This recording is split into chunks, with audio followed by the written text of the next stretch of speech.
I'm Gavin Cleespies, the Director of Programs, Exhibitions, and Community Partnerships for the Massachusetts Historical Society. I'm happy to welcome all of our members and guests for the featured event of our Members Week. Although I'm sure you're all aware of this, this week we're saying thank you to our members with special hours at our just opened exhibition and offering this program as a highlight. As you know, MHS is the first historical society in America, dating back to 1791. We are an independent nonprofit organization that maintains a research library that provides access to a remarkable collection of manuscripts, including the papers of 3 US presidents, as well as soldiers, mothers, poets, and protesters. We host a wide variety of programs on topics related to Massachusetts and American history for both the public and academic audiences. Tonight, we have a great discussion. We are joined by author and Harvard professor Annette Gordon-Reed, who will be in conversation with Catherine Allgor, the president of the Massachusetts Historical Society. Annette Gordon-Reed is the Carl M. Loeb University Professor at Harvard University. She teaches both in history and the law school. Her book, The Hemingses of Monticello, An American Family, won 16 book prizes, including the Pulitzer Prize in History and the National Book Award. Her other works include Thomas Jefferson and Sally Hemings, An American Controversy, Race on Trial, Law and Justice in American History, as well as The Most Blessed of the Patriarchs, which she co-authored with Peter Onuf. Before teaching at Harvard, she taught at the University of Oxford and Radcliffe Institute for Advanced Study. She has been awarded a Guggenheim Fellowship in the Humanities, a MacArthur Fellowship, the National Humanities Medal, and many more. She's also a trustee of the Massachusetts Historical Society, and her most recent book is On Juneteenth, which will be discussed this evening. She is joined by MHS President Catherine Allgor. Ms. Allgor is the president of the Massachusetts Historical Society, a position she's held since 2017. Prior to coming to MHS, she was the director of education at the Huntington Library in California and a professor of history and UC presidential chair at the University of California, Riverside. She attended Mount Holyoke College and received her PhD from Yale University. Ms. Allgor also serves on boards and committees for the National Women's History Museum, the Organization of American Historians, the Smithsonian American Women's History Museum, and the Gilder Lehrman Institute, among many others. So without further ado, please join me in welcoming Professor Annette Gordon-Reed and Catherine Allgor. Hi, everybody. Hi, good to see you. Thank you for being our special treat for Members Week. Yes. Well, I'm very happy to do that. I only wish we could be there in person, but alas. Alas, but look at us here. Yes. We're here. We're doing it. We're doing it. So let's plunge right in. Just everybody, if you're a regular here at Public Programs, you know that we're going to talk for maybe 45 minutes or so, but we'll leave plenty of time for your questions and answers. And so we encourage you to open up the Q&A function and get those questions and answers going whenever the spirit moves you. Annette, I'm just going to plunge right in and start our discussion talking about the project as a whole, because I need to tell you about our audience. First, they're very, very smart and very discriminating people. Mm-hmm. But we have a lot of historians, a lot of historical writers at all levels. So we're always very interested in the writerly process. Mm-hmm. Now, I have known you for years. I'm going to say decades. But let me assure the audience that we have not aged a bit. We look the same as when we met. We were little kids. We're tiny. We're child historians. And I was really surprised when I heard that you had written a memoir, because you didn't seem to me like a memoir person. And what's interesting about this book to me, the way I would characterize it, is that it is a memoir. It's very deep, but it's not necessarily personal. And in fact, I would argue that maybe it's not your memoir, but a memoir of Texas. Texas seems to be the subject of the memoir, the memoirist's eye. So can you talk about this project, how you regard it, how you came to it, anything you want to share about it? Well, it is sort of a history of Texas. I am not much of a memoir person. I have not been much of a memoir person, not in terms of wanting to write one myself. I think it's a very difficult genre. It has to be really, really good. I mean, it's one of those things when it's good, when it's bad, it's hard. I like the form when it works very, very well, but I hadn't thought of doing it myself very much recently. When I was growing up, I wanted to be a writer. I always thought I wanted to be a writer. And at that point, I thought I might do that kind of writing, the kind of writing that James Baldwin does, in essays talking about his childhood and so forth, to make a larger point about American society, but not just, and then this happened to me, and then this happened to me, and then that terrible thing happened. That's not like that, but I kind of put that aside when I started writing history. And this was a chance to go back to something that I had thought about those days when I thought about being a writer, like a Baldwin, or like someone who, wrote novels, maybe did a screenplay, maybe lived in Paris or did something like that, that kind of world, that kind of writer. I was going to come back to that. And it was actually the pandemic that gave me the opportunity to do it. I was here in New York after Harvard went virtual. I did my classes online. And then when classes were over, I was here and talking to my editor about the possibility of doing, he raised the possibility of doing a short book about Texas. He wanted me to do a long one, but to do something, sort of around the holiday on Juneteenth. I'd written an essay for the New Yorker about the holiday. And actually, even before he read the essay, he said, you might be able to take that and to do some writing about it in some way. But I didn't want it to just be about me. And so that's how I decided to make it a book that told the story of Texas through my family history. My family has been in Texas for many generations. On my mother's side, I could trace it back to the 1820s. On my father's side, at least the 1850s. So we've been there a long time. And, most of my family didn't join the Black diaspora, that left the South and came north. Most of my relatives are in Texas. When they left their hometowns, they went to Houston or they went to Dallas. They didn't go to New York or they didn't go to Los Angeles. So it's really, I feel very much a part of the place, even though I haven't lived there permanently since I went away to college, but it's still a part of me and my family's still there and I visit there quite a bit. So this was a way of kind of saying, this is about me, but it's not really about me. It's about Texas, and it's about Texas, and it's about the United States, actually. Yes. The question of race. Yes. But though we do have to say, we do learn about you as a person, yes, and your family, and you were a history maker right from the start. And maybe you'll share a little bit about the experience that you and your parents integrated a school. Yes. In Conroe, Texas, when I was a child, they were still resisting Brown versus Board of Education. This has been a decade before then, a little bit more than a decade before this time. And my school district and my town had come up with something that I think they employed it in other places as well, something called a freedom of choice plan. And of course, what that meant was freedom of choice sounds great, right? You get to choose what you want. But the expectation was that white parents would choose white schools for their kids and Black parents would choose Black schools. And there was a Black school in my town, Booker T. Washington. That's always the name, inevitably named Booker T. Washington.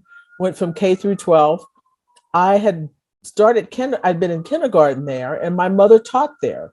And my two older brothers were in elementary school there at this time. Well, my parents decided to do something different, and they decided to send me to a white school, Anderson Elementary School, and not Booker T. Washington. And so I became like, I say sometimes like Ruby Bridges. I know people probably know the famous photograph of her. She was the one who integrated the schools in New Orleans. And she's escorted by marshals to get into the school with a sort of a mob yelling at her. It was nothing like that for me. My father took me to school and dropped me off. And they had made an arrangement I know they had talked to people in the school and the town newspaper, saying that they wouldn't make a big deal about this. Nobody would. I would just go as if it were, a normal thing. And so that's how I started the first grade. And it wasn't a normal thing. It was a pretty intense thing, but it was a momentous thing for our town. And I understood that as a young person, as a young kid. I knew that I was doing something that was out of the ordinary at that point. One of the themes of your book is complication. History is complicated, race is complicated, and God knows people are complicated. Yes. And as a great example of that, I wonder if you would talk about, maybe to the extent that you really know or suspect, your parents' intention in sending you and how they came to feel about this integration process, which on the surface sounds like a great thing. Integration is about equality and it's progressive and all that stuff. Yeah. But it's complicated, and it was complicated for your parents. Yes, it was very complicated. In later years, I talk in the book a little bit about the fact that they became, I think, a little disillusioned with the process, as many people were disillusioned about the 60s. Some great things happened in the 60s, but the hopes were not realized immediately, obviously. They were idealistic at first. I could tell from the things that they said. And I have kids myself, and I wonder if I would have done that. Yeah. And I would say no, probably. But again, as historians, we always know you have to look at the context. And in the context of that time, there was a movement going on. I mean, the Civil Rights Act was passed 64, Voting Rights Act 65.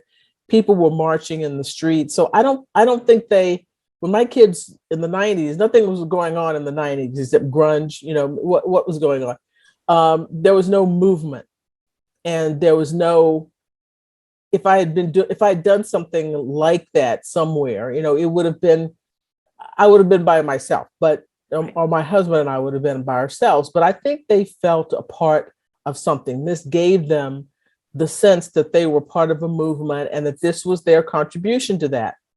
Now, as the years went by and integration turned out to be somewhat one-sided in the sense that the schools were integrated, the kids were integrated, but the teachers were not. My mother remained in the classroom, and a couple of other Black teachers remained in the classroom, but a lot of them, and were removed. This didn't just happen in my hometown. It happened throughout the South. Black teachers were taken out of the classroom, and Black students lost role models, and white students didn't get the chance to have Black teachers as role models. So it was integration in a kind of uneven way. And the town changed in the sense that it became freer to go to the movies, for example. When I went to the movies as a little girl, when I was starting out, we had to sit in the balcony. And when we went to the doctor's office, there was a separate waiting room. All of that changed. The balance of power didn't change that much, but the social atmosphere became less fraught. But again, I think it was not what they thought it was going to be. And indeed, a number of people in the town, and I talk a little bit about this in the book, that I was the object of scorn on the part of some people, because they blamed me. Some of the kids blamed me for having to change schools. And of course, it wasn't my fault. The Supreme Court, 3 years after I started school, struck down these freedom of choice plans, and everybody had to be integrated. And so the Black school, it didn't close, but it became integrated, and the Black kids were dispersed among, all the schools in the town. And they felt that they lost something, and they did lose something. the school had been the center of the Black community. The teachers were role models. They, lived in the same community as the kids lived in. They went to the same churches.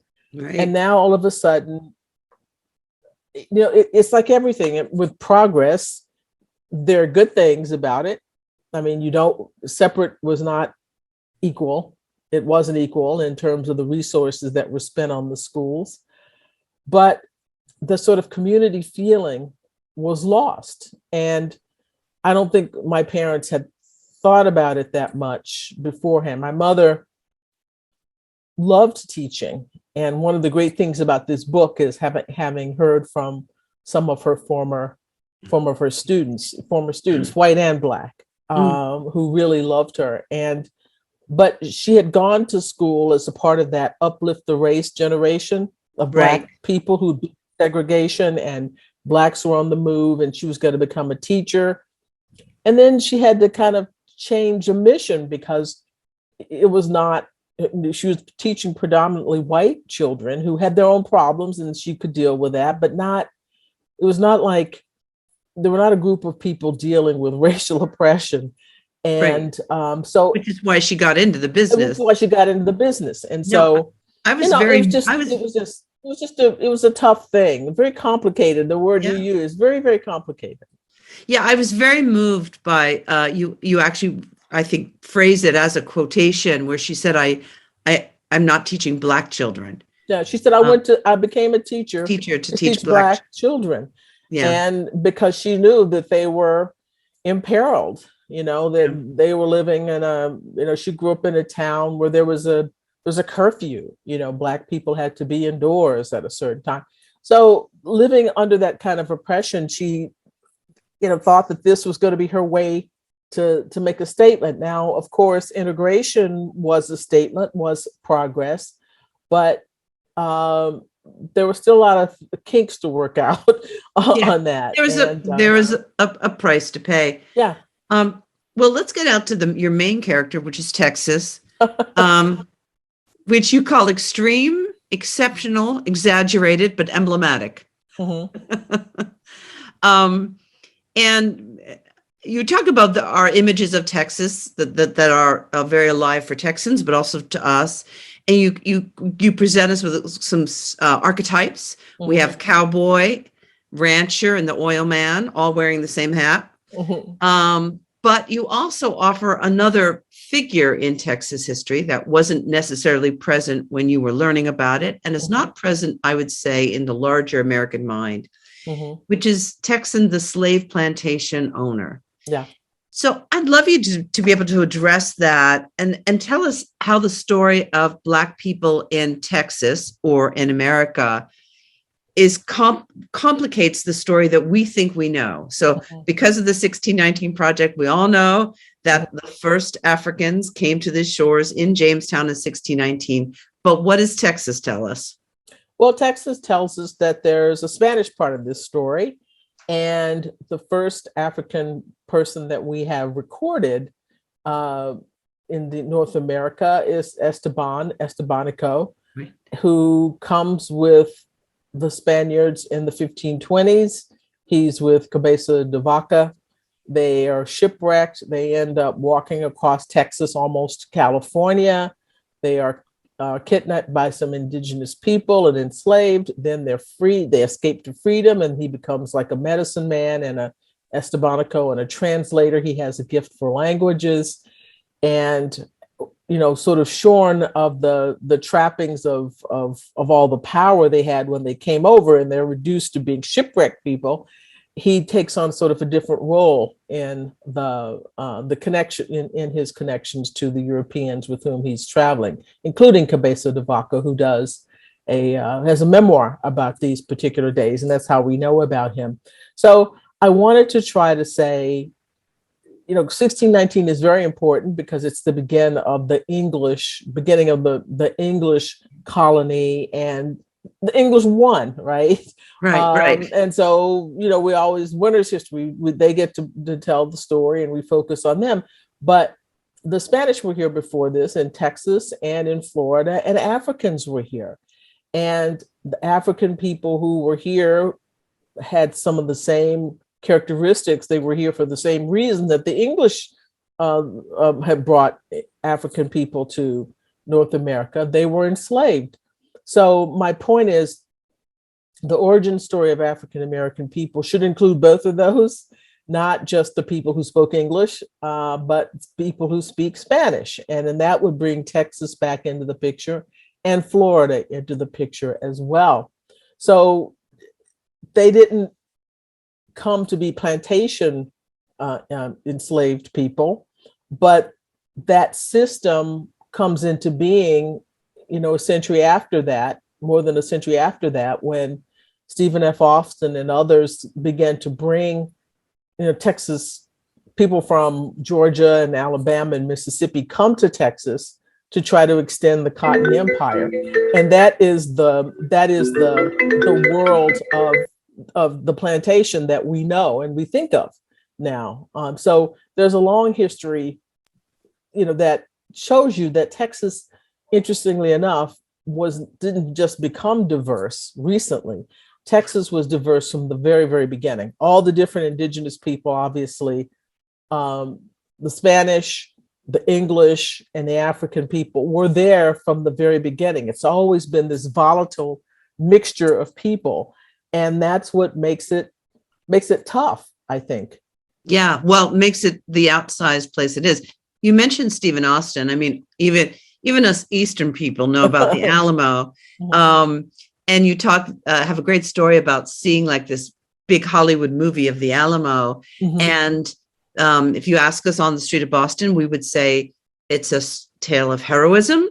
And if you pressed us and we knew a little bit, maybe we'd seen the movie too. It's all about fighting for independence, right? And we all know that's a good thing, right? Yeah. From Boston, that you had your Tea Party thing. We did. Yeah. Thank you so much. Shout out to the Boston Tea Party. But of course, when race and looking at the lives of enslaved people and the issue of slavery is brought in, suddenly it's not really clear who the good guys are. So yeah. Well, that's the strange thing about it. We take Texas history twice in the fourth grade and seventh grade, and you could take it a third time in high school.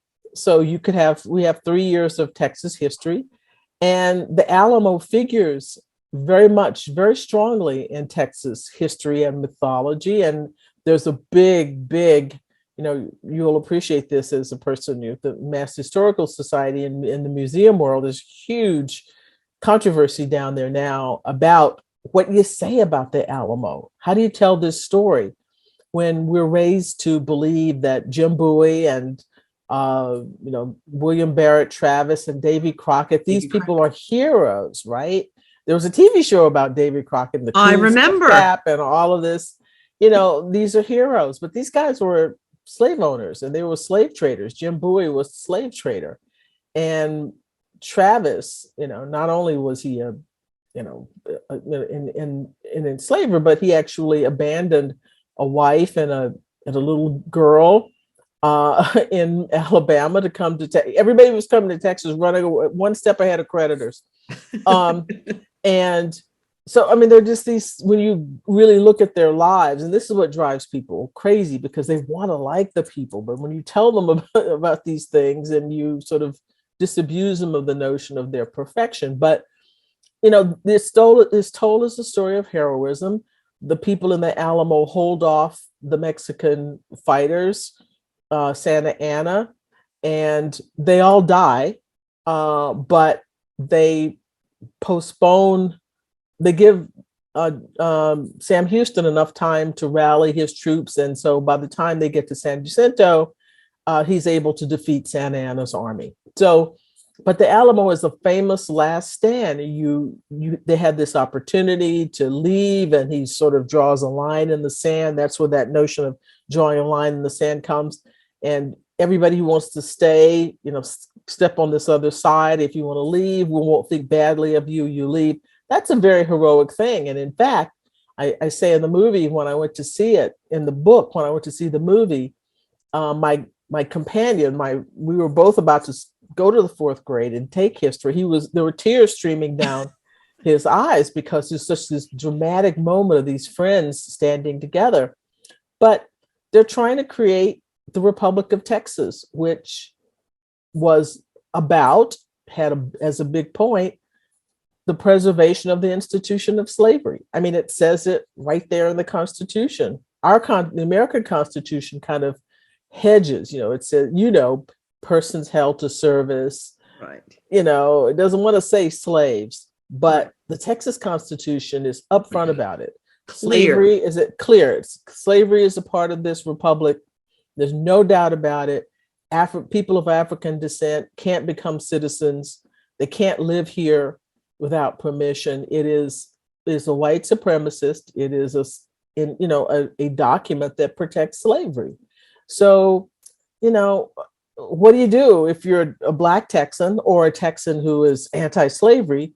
How do you fit that into this story of, admittedly, it's a heroic thing to stay in a place when you're probably going to get killed, right? But you're going to allow other people to be successful later on. There is heroism in that, but what are they fighting for? Slavery was a part of it.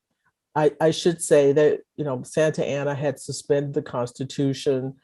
There were religious questions, there were cultural questions, but slavery was a big part of it. And so that's something that complicates the story that was told to us, or that I learned as a young person, that was all heroic.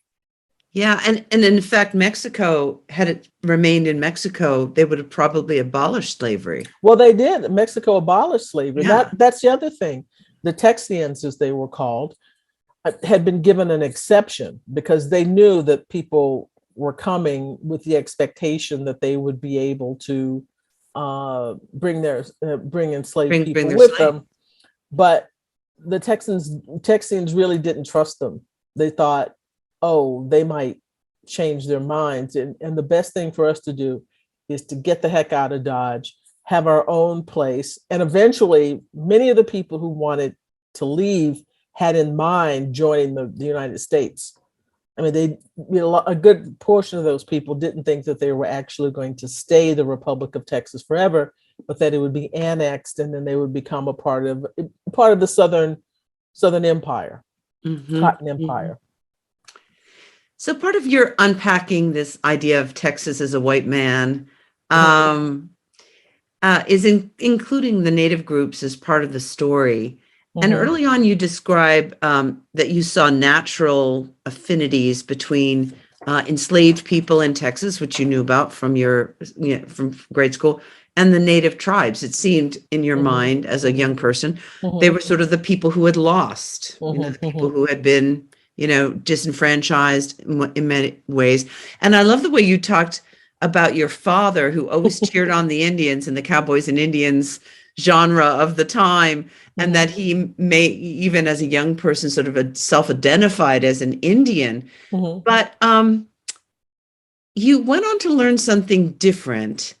And in your discussion of that in the book, you bring up a very interesting notion that I think we should bring up in every single book, which is the idea of history as contingent. Yeah. Yeah. Under his influence, I thought of, slavery as a conflict between people of African descent and people of European descent. But I also knew that what was happening with the expropriation of natives' land was a conflict between those two groups as well. And so it was sort of the enemy of my enemy is my friend.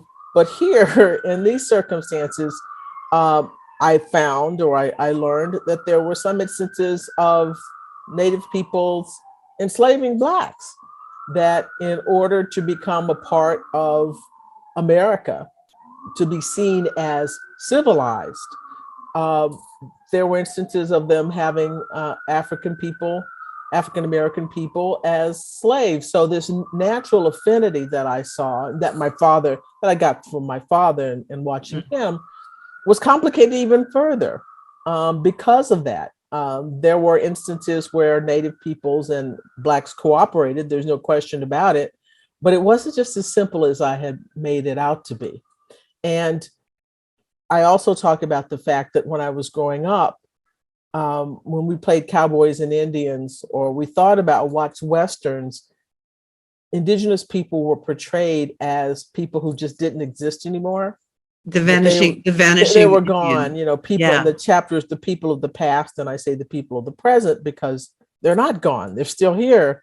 But that was the way I saw them. That was the way, people talked about them when I was a kid, that they had their time, and then now they're gone, and now this is our country. And it became more complicated when I discovered that there was, and learned that there was, an Indian reservation about 17 miles from where I was born, actually. And this was the 70s, and you're too young to remember the 70s. But it was the time, it was the height of this sort of romanticizing of Native culture, Native peoples. Everything was that was hip and chic. And that, I just want to say, I had a fringe vest. I had a fringe vest. I'm going to say that and be done with it. Yeah, the fringe vest, yes.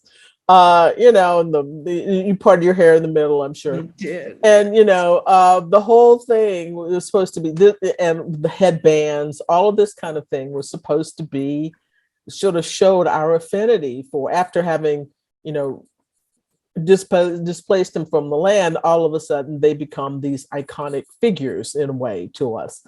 And so I talk about the movie Billy Jack. I loved this part of the book. The feature. Have you seen Billy Jack? Back in the 70s at a drive-in, but I just have to say, I was going to ask you a question about it, and then it just, you have to read about it, but do talk about it. That's a great part. Billy Jack is, there are a lot of movies in this book that shows you my other obsession is movies, history and movies. Billy Jack is a half white, half Native American hero, an ex-Marine. And of course, he's very mystical, and he's the guardian of this hippie school. And what was interesting to me about that, the movie was so popular in my hometown, and everybody rooted for Billy Jack, except the people in my town were more like the townspeople, the sort of townspeople of the movie who were supposed to be the villains. But there was something about being in the dark, I think, and the presentation of sort of a stark good versus evil. People picked the right side. But I found that fascinating, because if there were a hippie school in our town, some of these people would be, they would have the torches. They'd have the torches. But they're in movie land, in the dark of theater, where you could see no one's faces. They rooted for the right people, and which is, I don't know quite what to make of that, but I found it fascinating that he was such a hero to these people who, in real life, he wouldn't have been. And this was just a romanticizing of. He couldn't be all Native American. He had to be half white. So right. Some identification with him. But it was that part of him that made him this special being, this Native person. And so I talk about that in the book, and how people try to, I guess, maybe absolve themselves of guilt or whatever for what had happened by seeing themselves in this particular person in a movie. Yeah. And of course, we don't even have to go into it. Would not have been the same had he been a part black, part white. We don't. No. But part of the Vanishing American thing is that feeling, well, they're gone now, so we can safely sort of yearn after them because we got them out of the way with them. Yeah. So I talked about the theme of your work, which is, and this book, which is things are complicated, which they are, and but you clarify them very beautifully. There's another theme in your larger sort of corpus of work, starting really with the book on Vernon Jordan, and it's your insistence on the full humanness of your subjects. And I'm quoting here: "You always embrace the imaginative possibilities that a human life offers," and talking about oppression or structural oppression, or terrible incidents like when you get pushed Yeah, obviously, but there's all kinds of subtle ways of undercutting the humanness of people. And I was really struck by your discussion of the acquisition of language, or the relationship between African Americans and language. And I wonder if you would spin that out a little bit for our audience. Oh, you mean the Black people can't speak French? That's right. Thing. Yeah, that part, yes. That part. You know, it's always struck me that, because when I go around the country, particularly when I was talking about my first book, how many times people asked me how Sally Hemings and James Hemings could have learned to speak French if they didn't go to school, you know, obviously. And actually, James does hire a tutor to help him with correct French. He wants to speak French very, very well. Mm-hmm. But the idea that Black people are human beings and can acquire language just like everyone else seems foreign to people, or the idea that every Black person has to sound exactly the same. And I mentioned, Sojourner Truth, who was Dutch, actually, was enslaved in a Dutch household and grew up speaking Dutch. That was her first language. And yet when people portrayed her speech, it's the same. She might as well have been in Alabama, whatever. And it would have been different. We don't know how, but it would have been different than a person who started out speaking English, because it would have been a different accent altogether. Sure. But people don't think about that. There's something about Blackness that means you sound like Prissy and Gone with the Wind, that's authentic. And it's a way, it's a subtle way of sort of denying, I think, the humanity of African Americans. Because obviously, if you go to France, you wouldn't be surprised if a white person spent 5 years in France, that they learned how to speak French, whether they went to school or not. I mean, language is such that human beings are made to learn languages. People, if you spend enough time in a place and don't hear your language, you'll forget your language. I mean, that's the thing about it that's so amazing, because you're meant to acquire language, and we're people too. And we can acquire language. They can learn to speak French. And Estebaniko, who telling the story of him becoming the translator between the native peoples and Europeans, because he had a talent for language and he could assimilate it very, very quickly. But he was Black, he's African. And that's not something that people think of very, very much. That happened in other parts of in the South. Lots of times enslaved people were translators among, between native peoples and whites as well. And so, just talking about people and their capacity to learn, I think reinforces the humanity. And just sort of say, why do you think that that's a big deal, that a person could acquire a new language? That's what we do. Yeah. No, and you even mentioned the very famous WPA interviews. Oh, yes. Which got translated into a dialect that would be ridiculous, because these interviews talk to people from, Florida all the way out, every southern state. And yet, if you read them, they all have this kind of, Hollywood accent to them. Oh, yeah. James Ivory, who did Jefferson in Paris, right, did a memoir, and he talks in the memoir about me and my criticisms of the film. And he says that I didn't like the film because Sally Hemings, I didn't like the way Sally Hemings talked in the movie. And he said, but we read the WPA narratives, and that's how people sounded. Not all people. Not all people. And it's like, so first, the WPA narratives, that we're talking the 1930s, right? Yes. Sally Hemings was born in 1773 in Virginia. I mean, why do you think, again, it's this notion that Black people sound a certain way naturally, like a particular kind of animal makes a particular sound, yeah, no matter what. And none of it makes any sense, that would be the case. And I pointed out that, her brothers, John Hemmings, for example, looking at his letters, he writes phonetically, but if you were to read what he's saying out loud, he's clearly speaking in standard English.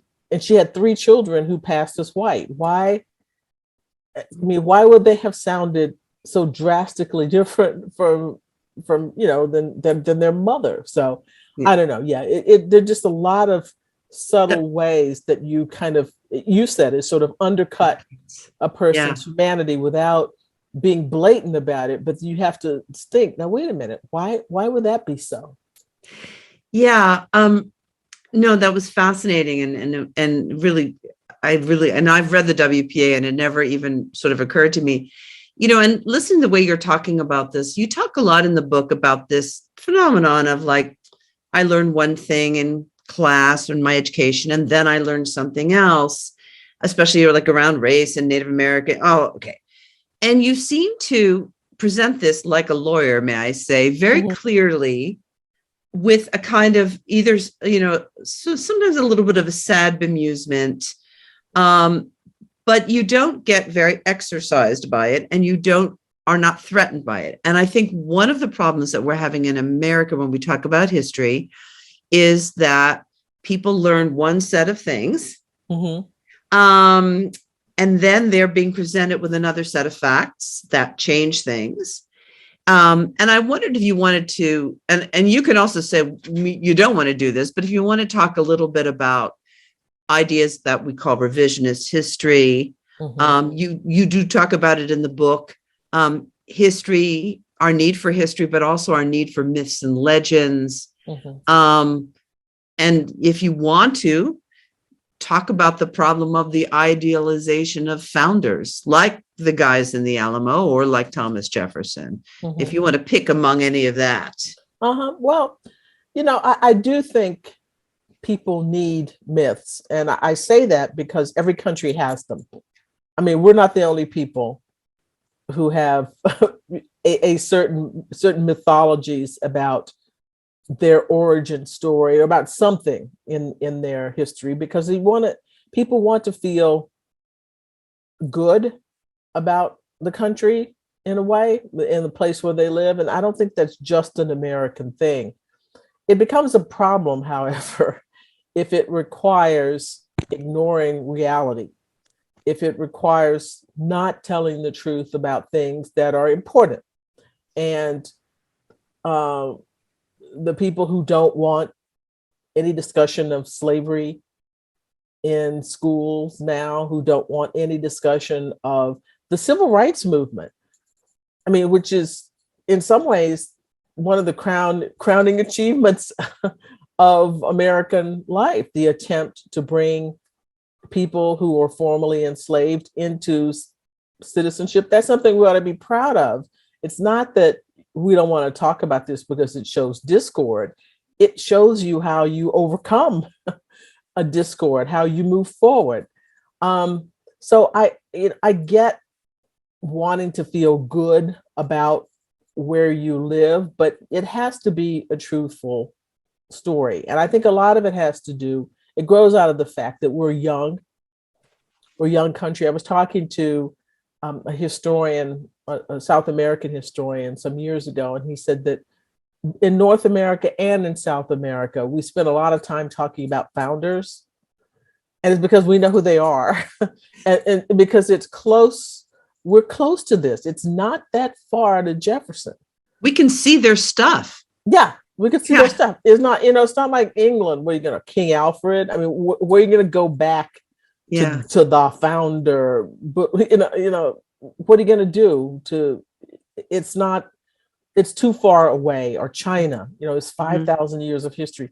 We're in the blink of an eye here. And it seems like it's long to people, but it really isn't in history terms. And so it's really fresh and raw. A lot of the things are really raw. And so you have this need for mythology but it's too soon. You make jokes about making jokes about Abraham Lincoln. It's too soon. We can't. It's still, it still bothers. We can't do that. And I think that's where we are. We're so young and so still new into this that the hurts are still fresh. The triumphs are there, but the other part of it is we're still trying to work all of this stuff out. And maybe, who knows, maybe 500 or 600 years from now or 1,000 years from now, will we still be, I'm an Adams person, you're a Jefferson person, I'm a Hamilton person. It's hard to say. I think we might move on to other things. It will still continue to be important, but I don't think it will be as visceral as it is to us now, because we're still new to it. Yeah, it's so true. So we're getting ready for questions and answers. And I realize we're getting to our time without if actually talking about Juneteenth. Okay. And let me tell you, I think that's a victory. Because when you first wrote this book, you spent it you did the book tour and all that kind of stuff.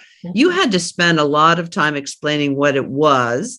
And here we are with the holiday. We probably need to know more about it, which is why we have to get your book, but we're all celebrating it. Yeah. So I'd like to finish with if you'd like to share how your family celebrated it or how your family celebrates it now, and maybe end with that fabulous image of you and your female kin in the kitchen. Yeah, we celebrate it now up in New York, basically by having, red drink, which you're supposed to have, and some sort of barbecue. It's low key. But when I was growing up, it was a sort of early version of July 4th celebration with lots of soda, drinking too much soda, barbecue, and the traditional kind of Southern fare. It was a community holiday. You would go from people's houses, different houses, and kids would come over to, your house, you'd go over theirs, and everybody would be cooking a lot. My grandmother, my grandfather, after he retired, started barbecuing and would sell barbecue. People would bring him meats to barbecue. My grandmother made tamales to raise money to build a new church, the St. Luke's United Methodist Church. And so people would order tamales for Juneteenth. And I hated doing this because as a kid, you like to be out running around. And this was the day before, in the days before Juneteenth, sitting at the table, making hot tamales, spreading out the mesa and putting the meat in, and putting the corn husks together and preparing them to be sold. And I say in the book, it's like kids don't know how valuable times like that are, to be there with your grandmother and your mother and my great aunt. And I would give anything to be able to do that again and to talk to them and to ask them more about about their lives. But as kids, you don't think about that, right? Right. But that was the sort of twist those meals showed you Texas all there together. There we were eating this food that was created by, native peoples. Aztecs, it was considered, a food for the gods, and barbecue and soul food all together. And Texas is Southern, but it's Southwestern, and it has that other aspect to it that makes it unique. Yeah, I heard you say that somebody said, what would you like people to take away from the book? There's so many things, but I was so touched that you said that, spend time with your family, get their history, get those stories before it's too late. Yeah, absolutely. But let's get some of our very wise audience here. Rose has such an interesting question. To what extent are your publications promoted and accepted in Texas? And curious as to your experiences with speaking truth in a state where it is not accepted. I assume not Texas, but other states. So really two questions there. Well, the first one, it's accepted very well. I've done a lot of talks there, and they've been well attended. I will be down in Houston again in June for a couple of things, and so yeah, it's there are a lot of people. Not everybody in Texas is, like the governor. I mean, there are there are people who really want to learn history and are very interested in this aspect of it and understand that there's good and bad in the place. And so I would say I've been well received. Now, the second question was what again? Oh, it was not Texas, but have you gone and done presentations in other states where this news about race and other issues might not be exactly welcome? Yeah, when I first went down to Virginia and was talking about Jefferson and Hemmings, I was expecting to have more hostility than I actually found. I think audiences tend to be self-selecting. I know that there have been moments when there was a time when the Klan was there, so that we could throw them in, but that was very unusual. For the most part, audiences have been accepting, or they've held their tongues about things. There have only been a couple of times and that was one prominent time, but for the most part, yeah, I think people have been accepting of what I've said, or they've not said anything to me. Good. Yeah, good. Yeah. Good. Yeah. Knock on wood. If I can't change your heart or your mind, just shut up. No. Yeah. Just be polite. Be polite. Stephanie thanks you so much, Annette, for this. She says, thanks to Annette for making such important history so accessible. How profoundly do you think our mythology is influenced by trying to emulate the mythologies of previous cultures? That's a very deep question. Yeah. Well, I don't know. I think, you mean like the Romans or the Greeks, or, I think our mythologies come from, as I was suggesting before, being a new place where we could actually see our founding, and we know the people who did it. We're knowing more people who were involved in it, and so the story is being broadened considerably. But I really think it has to do with the fact that we're not too many generations from it, and it's accessible to us, and we think of ourselves as special. Americans from the very beginning have thought of ourselves as special because of a republic, creating a republic in a world where monarchy was the rule. And so when you see yourself as different in that way, I think that's a main reason for fixating on this as something. Jefferson said, and I'm sure you may have read this. He's writing, after his victory in 1800, he says, there is something new under the sun. And yes, he believed that. And he believed it, and a lot of people believed it. And I think that's been the real guide for Americans up until this point, thinking of ourselves as special in some way. Now, a lot of people feel that, but we had the advantage of the 20th century being an American century. We don't know what this century is going to be, right. But we back that up with a tremendous amount of economic power and emerged as the world's superpower, the lone superpower after the fall of the Soviet Union. So that gets mixed into it as well. So the contingencies of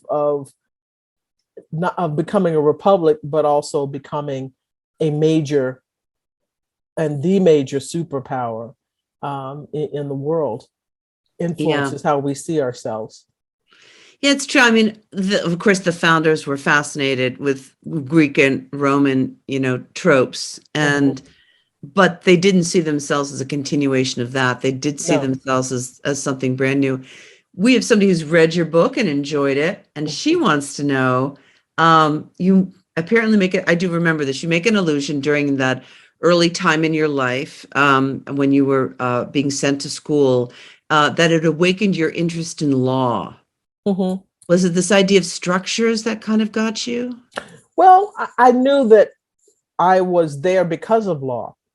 Right, of course, yeah. Because of law. Kids, I listened to the news. My parents had the news on all the time, and it was a volatile time. We understood that law was at the center of all of these kinds of struggles. People were bringing suits and winning suits and losing suits and fighting about law. And I understood that my being at that school was because lawyers had gone to court to fight about this. So yeah, I think that's what awakened my interest. That's the first time I had a reason more than other kids, I think, to think about what law meant and what law could do in the world, because it had worked something in my life. It had made, put me on a particular trajectory. And yeah. No, but I get that, but that's really quite remarkable. I mean, the way you explained it makes so much sense, but she's 6 years old and she's seeing a structure around her that's influencing her life. So I do think that's kind of remarkable. Bill, I may not get to your question, but I do have to say that Bill says you are my hero to you, Annette. I constantly tell my students that they should meet great historians such as yourself. And Marcia wants to know, what contemporary historians of early America have you admired or found influenced your writing? Well, I would have to say, and I've said this numerous times, the first serious history book I read was Winthrop Jordan's White Over Black. Right. And that, I would say, taught me or gave me a sense of what a history book was supposed to be like. That was my introduction to it. You have an argument, you have the little numbers against some of the sentences, and that tells you that where the argument came from, where the argument came from, where you support for what it is you're saying. You try to write in a, stylish way. You sometimes make literary allusions. You sometimes crack jokes. You do that. I mean, that was very enormously influential to me. And great book. And that's, that's what taught me how to do it. I don't have a PhD. I'm a JD, but in imitating that book, how he did that was how I thought of what you're supposed to do in order to be a historian. And I looked for that in other books too. And I noticed that when I got to be older and I started reading other books, I could see that this is it. This is what you're supposed to do. Yeah. And in fact, I'm going to plug your book, but not the one we're plugging tonight. Hemingses of Monticello is Annette's big book. It's the one she won just everything for.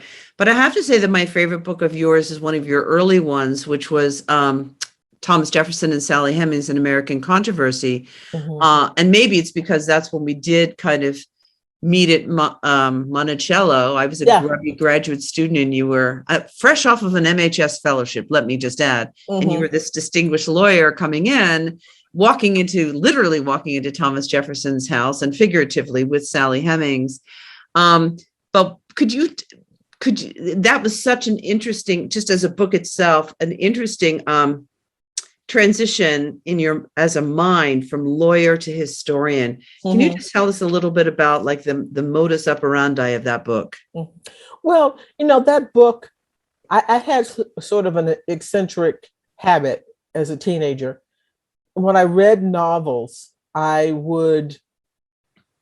liked them, I would try to read every single thing I could about the person who wrote it. For example, Sinclair Lewis, I'd read Main Street.